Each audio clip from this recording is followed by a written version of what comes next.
Kính chào quý bà con. Thưa quý bà con, giá mít Thái tháng 5, giá mít đi ngang tại Tiền Giang, mít nhất 18, mít nhì 12, kem nhất 11, kem nhì 8.000, kem 36.000, mít chợ 3.000. Đồng Tháp, An Giang, Long An, mít nhất 17, mít nhì 11, kem nhất 10, kem nhì 7, kem 35.000, mít chợ 2.000.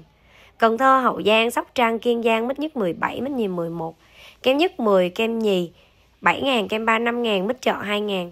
Vĩnh Long, Trà Vinh, mít nhất 17, mít nhì 11, kem nhất 10.000, kem nhì 7.000, kem 35.000, mít chợ 2.000.